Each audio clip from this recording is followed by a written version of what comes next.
इस वीडियो में मैं आपको 16 मई से 22 मई 2021 तक के सभी महत्वपूर्ण करंट अफेयर्स पर एमसीक्यूज बताऊंगा। देखते हैं पहला प्रश्न। हाल ही में भारत के कितने स्थलों को यूनेस्को के विश्व धरोहर स्थलों में शामिल किया गया है? तो इसका सही आंसर है ऑप्शन सी, यानी कि 6 स्थलों को। और ये 6 स्थल हैं। पहला वाराणसी का गंगा घाट, दूसरा तमिलनाडु का कांचीपुरम मंदिर, तीसरा मध्य प्रदेश का सतपुरा टाइगर रिजर्व, और चौथा मध्य प्रदेश का ही भेरा घाट लम्हेटा घाट, पांचवा कर्नाटक की हीरे बेंगल मेगालिथिक साइट, और छठा है महाराष्ट्र की मराठा मिलिट्री वास्तुकला। अब देखिए, भारतीय पुरातत्व सर्वेक्षण ने यूनेस्को की विश्व धरोहर स्थल की संभावित सूची में शामिल करने के लिए कुल 9 स्थानों का नाम प्रस्तावित किया था, जिसमें से 6 को इस संभावित सूची के लिए चुना गया है। इसके अलावा देखिए, वर्तमान में भारत में यूनेस्को के विश्व धरोहर स्थल में कुल 38 स्थल शामिल हैं। लेकिन अगर आपसे ये पूछा जाए कि भारत द्वारा कुल प्रस्तावित स्थलों की सूची में कितना स्थल है, तो सही आंसर हो जाएगा 48 स्थल। इसके अलावा देखिए, यहाँ से 2 और चीज याद रखिएगा। पहला, भारतीय पुरातत्व का जनक कौन है? तो इसका सही आंसर हो जाएगा अलेक्जेंडर कनिंघम। और दूसरा, भारतीय प्रागैतिहासिक पुरातत्व के जनक कौन है? तो इसका सही आंसर हो जाएगा रॉबर्ट ब्रूसफोर्ड। अगला प्रश्न है, भारत सरकार ने डायअमोनियम फॉस्फेट यानी कि डीएपी खाद पर सब्सिडी को बढ़ाया है। बताइए, अब डीएपी खाद की एक बोरी कितने में मिलेगी? तो इसका सही आंसर है ऑप्शन ए, यानी कि 1200 रुपये में। अब देखिए, सरकार द्वारा डायअमोनियम फॉस्फेट यानी कि डीएपी उर्वरक पर 140% की सब्सिडी को बढ़ाई गई है। यानी अब किसानों को डीएपी की एक बोरी 1200 रुपये में मिलेगी। अब देखिए, चिंता का विषय है कि ज़्यादातर किसान अत्यधिक मात्रा में डीएपी का उपयोग करते हैं, जिस कारण मिट्टी की उर्वरा शक्ति पर प्रतिकूल प्रभाव पड़ता है। और दूसरा, इससे राजकोषीय घाटा भी बढ़ सकता है। अगला प्रश्न है, हाल ही में दोस्त फॉर लाइफ मोबाइल ऐप किसने लॉन्च किया? तो इसका सही आंसर है ऑप्शन बी, सीबीएसई। अब देखिए, सीबीएसई ने वर्तमान स्थिति में महत्वपूर्ण एकेडमिक गाइडेंस और विद्यार्थियों की सहायता करने के लिए दोस्त फॉर लाइफ मोबाइल ऐप को लॉन्च किया है। वास्तव में इस मोबाइल ऐप को 9वीं से 12वीं क्लास के बच्चों एवं उनके पेरेंट्स के लिए लॉन्च किया गया है। यानी इस मोबाइल एप्लीकेशन के जरिए छात्रों को काउंसलिंग सेशन, विशेषज्ञों की सलाह एवं मेंटल हेल्थ पर टिप्स दिए जाएंगे। अगला प्रश्न है, चर्चित एंटी कोविड ड्रग 2DG किसने विकसित किया है? तो इसका सही आंसर है ऑप्शन डी, यानी कि डीआरडीओ। अब देखिए, वास्तव में यह एक एंटी कोविड दवा है जिसे डीआरडीओ द्वारा विकसित किया गया है। हाल ही में केंद्रीय रक्षा मंत्री श्री राजनाथ सिंह एवं डॉक्टर हर्षवर्धन ने 2DG यानी कि 2-डिऑक्सी डी ग्लूकोज ड्रग को लॉन्च किया है। इसके अलावा अगर बात करें तो यह दवा पाउडर के रूप में है, जिसे पानी में घोलकर पीना होता है। और ऐसा अनुमानित है कि इस दवा से मरीजों का रिकवरी टाइम कम होगा और ऑक्सीजन पर निर्भरता भी कम होगी। अगला प्रश्न है, जनजातीय कार्य मंत्रालय ने जनजातीय स्कूलों के डिजिटल ट्रांसफॉर्मेशन के लिए किसके साथ समझौता किया है? तो इसका सही आंसर है ऑप्शन सी, यानी कि माइक्रोसॉफ्ट के साथ। अब देखिए, इस समझौते के तहत जनजातीय कार्य मंत्रालय और माइक्रोसॉफ्ट ने एकलव्य आदर्श आवासीय विद्यालय और आश्रम विद्यालयों के डिजिटल ट्रांसफॉर्मेशन के लिए एक समझौता ज्ञापन पर हस्ताक्षर किए हैं। वास्तव में इस समझौते का मकसद आर्टिफिशियल इंटेलिजेंस सहित नेक्स्ट जनरेशन की डिजिटल तकनीकों में शिक्षकों और छात्रों को हुनरमंद बनाना है। इसके अलावा इस चीज को भी समझिए, एकलव्य आदर्श आवासीय विद्यालयों की शुरुआत वर्ष 1997-98 में दूर दराज के क्षेत्रों में अनुसूचित जनजाति के बच्चों को गुणवत्तापूर्ण शिक्षा प्रदान करने एवं उच्च शिक्षा और रोजगार में अवसरों का लाभ उठाने में सहायता प्रदान करने के लिए की गई थी। अगला प्रश्न है, हाल ही में चर्चित टेलीपरामर्श संवेदना किसने शुरू किया है? इसका सही आंसर है ऑप्शन ए, यानी कि राष्ट्रीय बाल अधिकार संरक्षण आयोग। दरअसल कोविड-19 महामारी के दौरान प्रभावित बच्चों को मनोवैज्ञानिक और भावनात्मक सपोर्ट करने के मकसद से राष्ट्रीय बाल अधिकार संरक्षण आयोग ने टेली परामर्श संवेदना शुरू किया है। वास्तव में इस हेल्पलाइन के जरिए कोविड-19 महामारी से प्रभावित बच्चों के तनाव, चिंता, भय और अन्य समस्याओं को दूर किया जा रहा है। साथ ही साथ उन्हें मनोवैज्ञानिक सहायता भी प्रदान किया जा रहा है। संवेदना का फुल फॉर्म है sensitising action on mental health vulnerability through emotional development and necessary acceptance. अब देखिए, संवेदना टेली परामर्श के अंतर्गत बच्चों को 3 श्रेणियों में यह सुविधा प्रदान की जा रही है। पहला, वैसे बच्चे जो क्वारंटीन है या आइसोलेशन सेंटर में हैं या कोविड केयर सेंटर में हैं। दूसरा, वैसे बच्चे जिनके माता पिता या परिवार के सदस्य या कोई अन्य करीबी कोविड से पॉजिटिव हैं। और तीसरा, वैसे बच्चे जिन्होंने कोविड-19 महामारी की वजह से अपने माता पिता को खो दिया है। अगला प्रश्न है, चर्चित एल्डरलाइन परियोजना किसके लिए शुरू की गई है? इसका सही आंसर है ऑप्शन डी, यानी कि वृद्धजनों के लिए। अब देखिए, हाल ही में कोविड-19 के संदर्भ में वृद्धजनों से संबंधित समस्याओं का समाधान करने के लिए सामाजिक न्याय एवं अधिकारिता मंत्रालय ने एल्डरलाइन परियोजना के तहत प्रमुख राज्यों में राज्यवार कॉल सेंटर आरंभ किया है। एल्डरलाइन टाटा ट्रस्ट और एनएसई फाउंडेशन की सहायता से संचालित एक सुविधा है। वैसे तो यह सुविधा पहले से ही 5 बड़े राज्यों उत्तर प्रदेश, मध्य प्रदेश, राजस्थान, तमिलनाडु और कर्नाटक में शुरू की जा चुकी है और इस महीने के अंत तक इसे सभी राज्यों में शुरू करने की संभावना है। अगला प्रश्न है, भारत ने कोरोना महामारी के बीच ग्रामीण विकास में नवीन उपलब्धियों को प्राप्त किया है। इनमें किस या किन योजना या योजनाओं का योगदान है या हैं? तो इसका सही आंसर है ऑप्शन ई, यानी कि इनमें से एक से अधिक, मतलब सभी योजनाओं का योगदान है। ये एक अच्छी खबर है कि भारत ने कोरोना महामारी के बीच भी ग्रामीण विकास में नवीन उपलब्धियों को हासिल किया है। और अगर ध्यान से देखें तो यह ग्रामीण भारत में विकास और रोजगार के लिए संचालित कई पहलों और योजनाओं द्वारा संभव हुआ है। इसमें पहला है दीनदयाल अंत्योदय योजना, जो एक राष्ट्रीय ग्रामीण आजीविका मिशन थी। इसे सतत आजीविका संवर्धन के माध्यम से ग्रामीण घरेलू आय बढ़ाने के लिए वर्ष 2015 में आरंभ किया गया था। दूसरा है मनरेगा, यानी महात्मा गांधी राष्ट्रीय ग्रामीण रोजगार गारंटी अधिनियम। इसके तहत मई 2019 में प्रतिदिन 1.22 करोड़ लोगों को कार्य उपलब्ध कराया गया था और वहीं 13 मई 2021 तक 2.95 करोड़ लोगों को कार्य प्रदान किया जा चुका है। फिर तीसरा है प्रधानमंत्री ग्राम सड़क योजना। इसे वर्ष 2000 में आरंभ किया गया था। इसका उद्देश्य असंबद्ध गांवों को प्रत्येक मौसम में उत्तम सड़क प्रदान करना है। चौथा है प्रधानमंत्री आवास योजना ग्रामीण। इसे इंदिरा आवास योजना के संशोधित रूप में वर्ष 2016 में आरंभ किया गया था। इसका उद्देश्य है ग्रामीण भारत में वर्ष 2022 तक सभी के लिए आवास सुनिश्चित करना। अगला प्रश्न है, त्वरित गतिविधियों की निगरानी हेतु भारतीय उष्णदेशीय मौसम विज्ञान संस्थान पुणे और पृथ्वी प्रणाली विज्ञान संगठन ने किस ऐप को विकसित किया है? तो इसका सही आंसर है ऑप्शन बी, यानी कि दामिनी। बीते दिनों असम की बामनी पहाड़ियों पर 18 हाथियों की मौत हो गई है।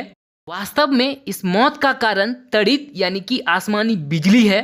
अब देखिए, जानकारों के मुताबिक त्वरित कई प्रकार से जानवरों को क्षति पहुंचा सकती है, यानी कि उसके मृत्यु का कारण तक बन सकती है।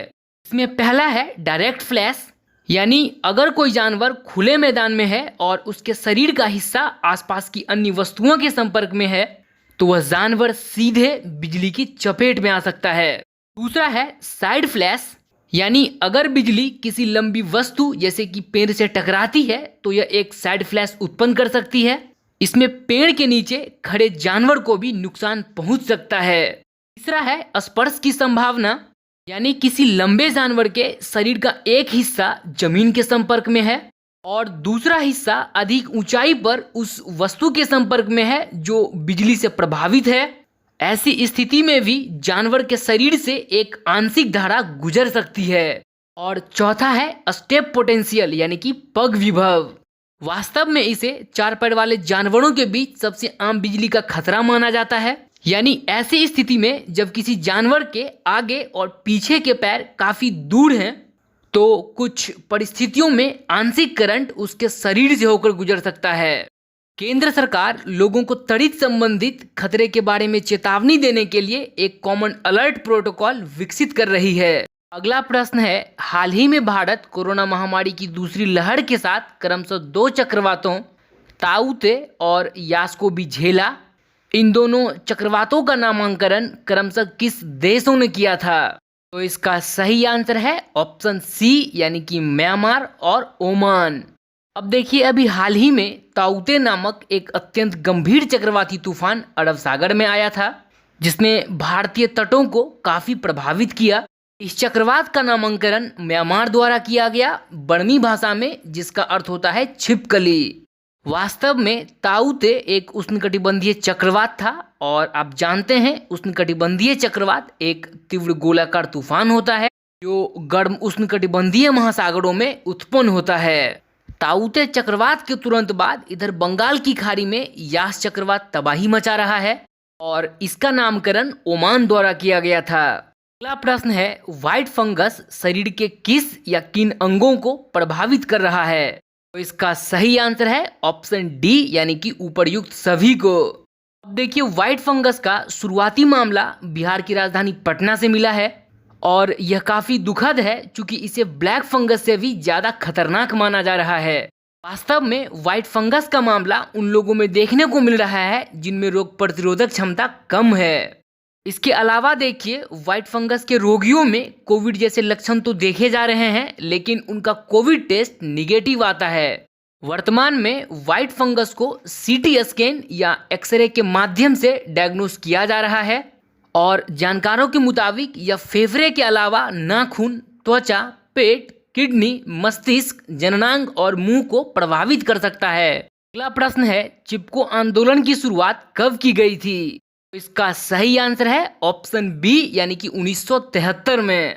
अब देखिए, हाल ही में महान पर्यावरणविद सुंदरलाल बहुगुणा का कोविड-19 की वजह से निधन हो गया है। वर्ष 1973 में उन्होंने उत्तराखंड में वन ठेकेदारों द्वारा वृक्षों की कटाई के विरुद्ध प्रसिद्ध चिपको आंदोलन की शुरुआत की थी।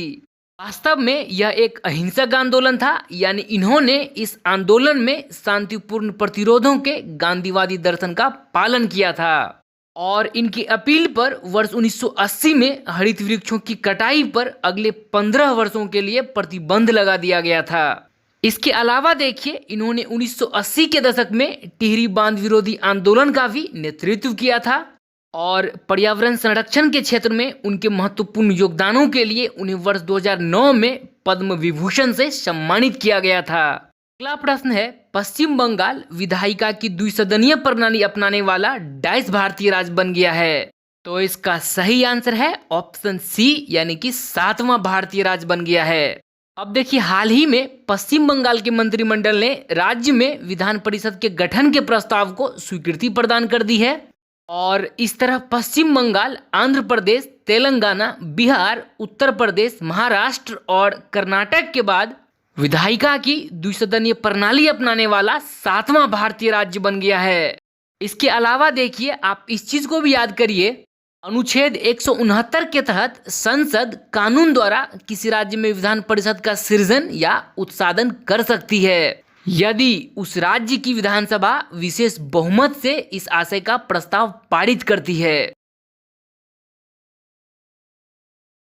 अगला प्रश्न है, चर्चित हैयांग 2D किस देश का उपग्रह है?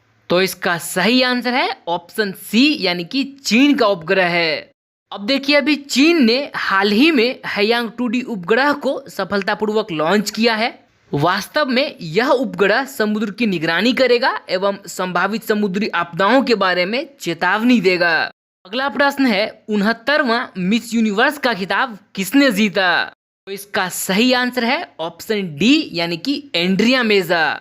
देखिए, 69वां मिस यूनिवर्स का खिताब मैक्सिको की एंड्रिया मेजा ने जीता है और इस प्रतियोगिता में भारत का प्रतिनिधित्व करने वाली एडलिन कैस्टिलियन चौथे स्थान पर रही। अगला प्रश्न है, हाल ही में संयुक्त राष्ट्र वैश्विक सड़क सुरक्षा सप्ताह कब मनाया गया? तो इसका सही आंसर है ऑप्शन सी यानी कि 17 मई से 23 मई तक। अब देखिए इस बार छठा संयुक्त राष्ट्र वैश्विक सड़क सुरक्षा सप्ताह 2021 17 मई से 23 मई तक मनाया गया। इस वर्ष इसकी थीम थी स्ट्रीट फॉर लाइफ और इस थीम की टैगलाइन थी #Love30।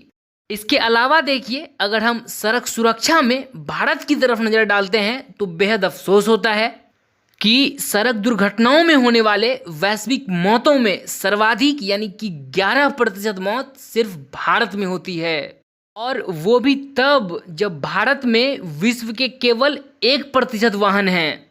अब देखिए भारत में सर्वाधिक सड़क दुर्घटनाओं में होने वाली मौतों का कारण है अत्यधिक गति, मद्यपान करके वाहन चलाना, खराब सड़कें, वाहनों में अपर्याप्त सुरक्षा सुविधाएं इत्यादि। अगला प्रश्न है 20 मई 2021 को वर्ल्ड मीटरोलॉजी डे मनाया गया, बताइए इस वर्ष इसकी थीम क्या थी। तो इसका सही आंसर है ऑप्शन डी यानी कि मेजरमेंट फॉर हेल्थ। इस दिवस को मनाने का उद्देश्य है दुनिया भर में मापन में एक रूपता लाना, और इसीलिए हर वर्ष 20 मई को वर्ल्ड मेट्रोलॉजी डे यानी कि विश्व मापिकी दिवस मनाया जाता है। अगला प्रश्न है हाल ही में SBIRS GEO-5 सैटेलाइट किसने लॉन्च किया। तो इसका सही आंसर है ऑप्शन ए यानी कि अमेरिका। अब देखिए अभी हाल ही में अमेरिका की US स्पेस फोर्स ने SBIRS GEO-5 सैटेलाइट को लॉन्च किया है। वास्तव में यह सैटेलाइट पृथ्वी की भूमध्य रेखा के चारों तरफ चक्कर लगाएगा और जमीन पर आने वाली मिसाइलों से सेनाओं को सचेत करेगा।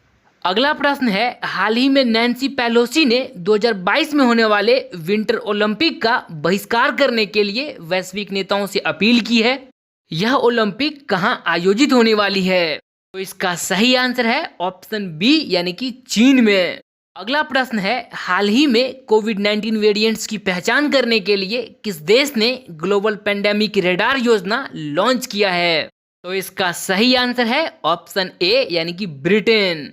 अब देखिए ब्रिटेन के प्रधानमंत्री बोरिस जॉनसन ने बताया कि ब्रिटेन विश्व स्वास्थ्य संगठन एवं अन्य भागीदारों और राष्ट्रों के साथ मिलकर एक advanced international pathogen surveillance network विकसित करेगा ताकि कोविड-19 वेरिएंट्स और उभरती बीमारियों की पहचान की जा सके।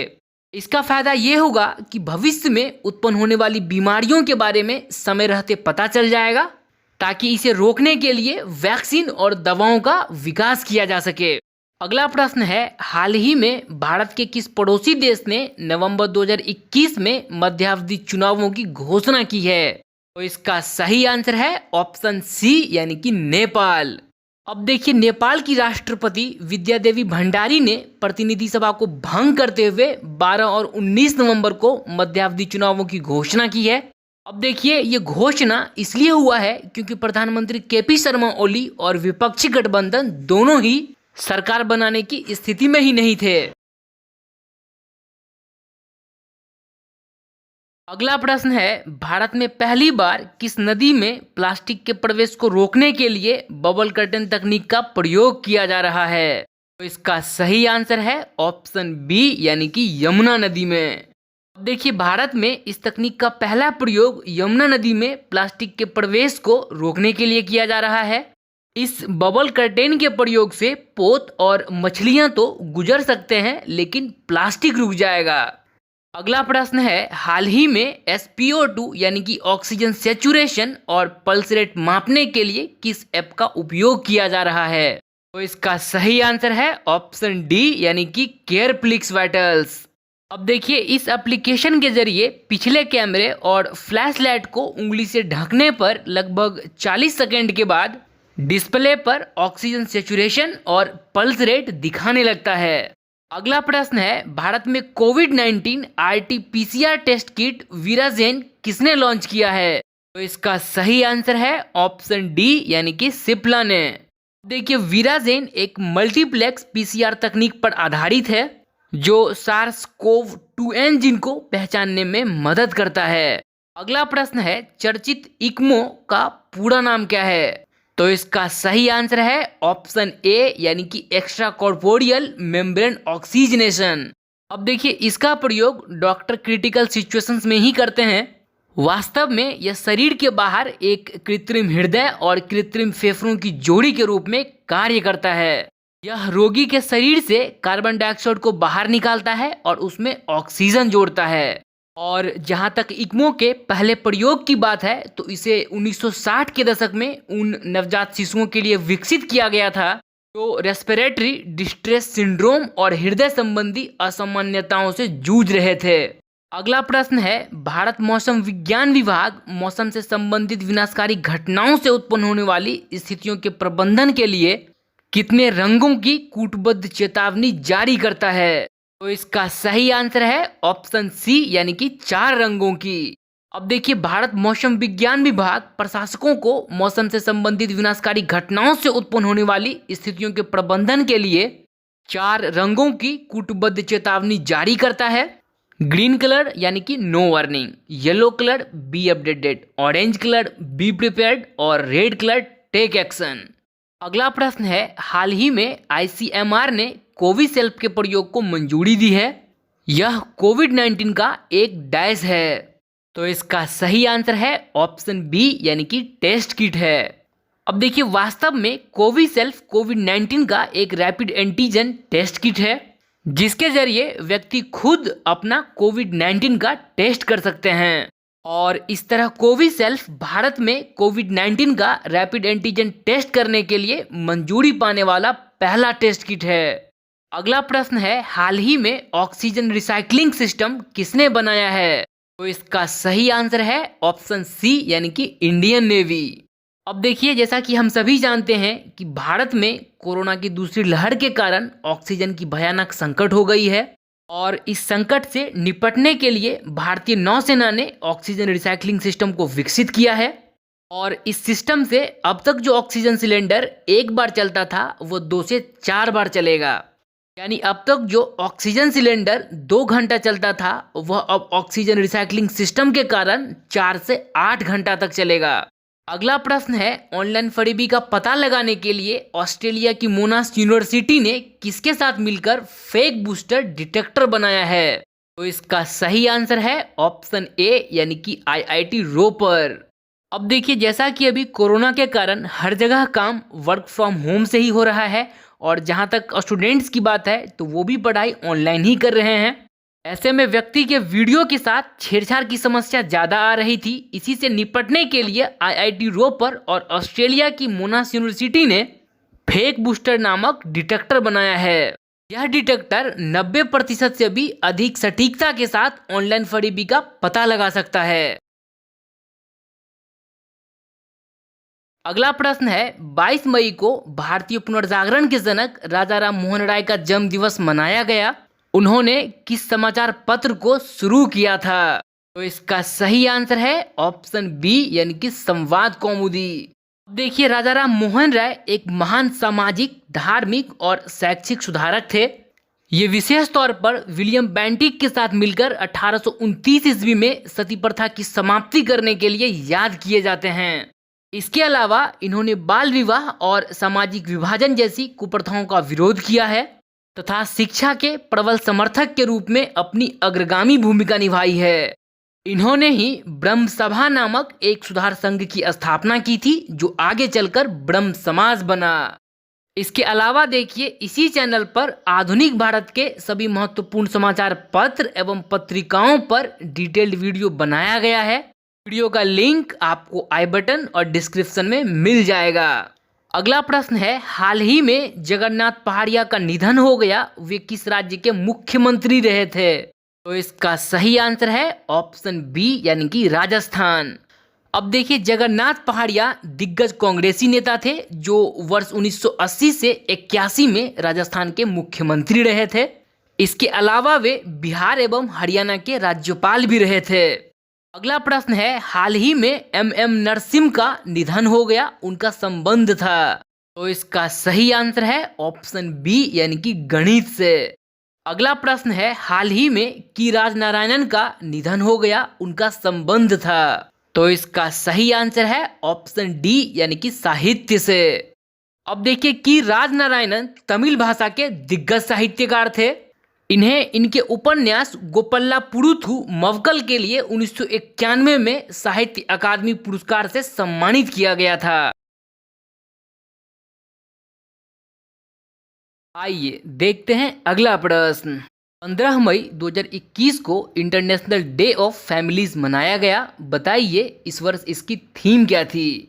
तो इसका सही आंसर है ऑप्शन बी, यानी कि फैमिलीज एंड न्यू टेक्नोलॉजीज। अगला प्रश्न है, इस वर्ष के इंटरनेशनल इनविंसिबल गोल्ड मेडल से किन्हें सम्मानित किया गया? तो इसका सही आंसर है ऑप्शन डी, रमेश पोखरियाल निशंक। अब देखिए, हाल ही में केंद्रीय शिक्षा मंत्री डॉक्टर रमेश पोखरियाल निशंक को इस वर्ष के इंटरनेशनल इनविंसिबल गोल्ड मेडल से सम्मानित किया गया है। यह सम्मान उन्हें उनके लेखन, सामाजिक एवं सार्वजनिक जीवन के माध्यम से मानवता के लिए काम करने एवं असाधारण प्रतिबद्धता के लिए दिया गया है। अगला प्रश्न है, वर्ल्ड हाइपरटेंशन डे कब मनाया जाता है? तो इसका सही आंसर है ऑप्शन सी, यानी कि 17 मई को। वर्ल्ड हाइपरटेंशन डे हर वर्ष 17 मई को मनाया जाता है और इस वर्ष इसकी थीम थी major your blood pressure accurately, control it, live longer. देखते हैं अगला प्रश्न। हाल ही में MMA वर्ल्ड चैंपियन का खिताब किसने जीता? तो इसका सही आंसर है ऑप्शन बी, यानी कि अर्जुन भुल्लर। और इसी के साथ अर्जुन भुल्लर MMA यानी कि mixed martial arts world champion बनने वाले भारतीय मूल के पहले खिलाड़ी बन गए हैं। अगला प्रश्न है, हाल ही में स्टार एक्सपोर्ट हाउस अवार्ड किसने जीता? तो इसका सही आंसर है option A, Shri Malani foams private limited. और यह अवार्ड वाणिज्य एवं उद्योग मंत्रालय द्वारा दिया गया है। अगला प्रश्न है, चर्चित पुस्तक brokering peace in nuclear environments US crisis management in South Asia के लेखक कौन हैं? तो इसका सही आंसर है option D, doctor Moeed W Yusuf. अब देखिए, हाल ही में डॉक्टर मोईद W यूसुफ को पाकिस्तान के नए राष्ट्रीय सुरक्षा सलाहकार नियुक्त किया गया है और यही इस प्रसिद्ध पुस्तक brokering peace in nuclear environments US crisis management in South Asia के लेखक हैं। जैसा कि हम सभी जानते हैं कि आज वैश्विक समुदाय के सामने सबसे गंभीर मुद्दों में से एक है परमाणु युद्ध का खतरा। और इस पुस्तक में डॉक्टर मोईद यूसुफ ने परमाणु संकटों को बेहतर ढंग से समझने और उसे हल करने के लिए ब्रोकर्ड सौदेबाजी का सिद्धांत प्रस्तुत किया है। इस पुस्तक के माध्यम से वर्तमान समय के बदलते कारकों को ध्यान में रखते हुए डॉक्टर मोईद यूसुफ ने जो परमाणु प्रतिरोध के लिए एक अनूठा दृष्टिकोण प्रस्तावित किया है वह काबिले तारीफ है। इतना ही नहीं, इस पुस्तक के माध्यम से डॉक्टर यूसुफ ने भारत और पाकिस्तान के बीच संघर्ष के इतिहास पर चित्रण करते हुए परमाणु युद्ध को रोकने के लिए तीसरे पक्ष के हस्तक्षेप की संभावना का भी वर्णन किया है। अगला प्रश्न है, हाल ही में किस राज्य या केंद्र शासित प्रदेश ने कोरोना से मरने वालों के परिवारों को 50,000 रुपए देने की घोषणा की है? तो इसका सही आंसर है ऑप्शन डी, यानी कि दिल्ली। अब देखिए, दिल्ली के मुख्यमंत्री अरविंद केजरीवाल ने कोरोना से मरने वालों के परिवार को 50,000 रुपए देने की घोषणा की है। अगर परिवार में कमाने वाले की ही मृत्यु हो गई है तो उसे हर महीने 2500 रुपये पेंशन के तौर पर दिया जाएगा और अगर बच्चों के माता पिता का कोरोना से निधन हो गया है तो उसे 25 साल होने तक हर महीने 2500 रुपये की मदद की जाएगी और उसकी शिक्षा निःशुल्क होगी। अगला प्रश्न है, वर्ष 2020 के मिलेनियम टेक्नोलॉजी प्राइज की घोषणा की गई है। यह पुरस्कार संयुक्त रूप से डेविड क्लेनरमैन के साथ किसे मिला है? इसका सही आंसर है ऑप्शन बी, शंकर बालासुब्रमण्यम। इन्हें यह पुरस्कार संयुक्त रूप से सीक्वेंसिंग टेक्निक्स के विकास के लिए दिया गया है। अगला प्रश्न है, अंडर 17 महिला फुटबॉल विश्व कप 2022 कहां आयोजित की जाएगी? तो इसका सही आंसर है ऑप्शन ए, यानी कि भारत में। आइए अब देखते हैं इस वीडियो का आखिरी प्रश्न। 22 मई 2021 को अंतर्राष्ट्रीय जैव विविधता दिवस मनाया गया। इसकी थीम क्या थी? तो इसका सही आंसर है option D, we are part of the solution. आइए अब देखते हैं आज का प्रश्न। चित्र में दिखाए गए जाने माने शख्सियत का निधन कोरोना वैक्सीन के दोनों डोज लेने के बाद भी हो गई है। बताइए ये कौन हैं? आपके पास विकल्प हैं सुंदरलाल बहुगुणा, जगन्नाथ पहाड़िया, MM नरसिम्हन राव या के अग्रवाल। आप अपने आंसर के साथ हमें कमेंट बॉक्स में ये जरूर बताएं कि आपको ये वीडियो कैसी लगी। इसके अलावा एक और चीज़, अगर आपको ये वीडियो अच्छी लगी तो आप इस वीडियो को अपने दोस्तों के साथ फेसबुक और व्हाट्सएप पर शेयर जरूर करें। तो इसी के साथ मैं अपनी बात खत्म करता हूँ। Thank you very much for your time and patience.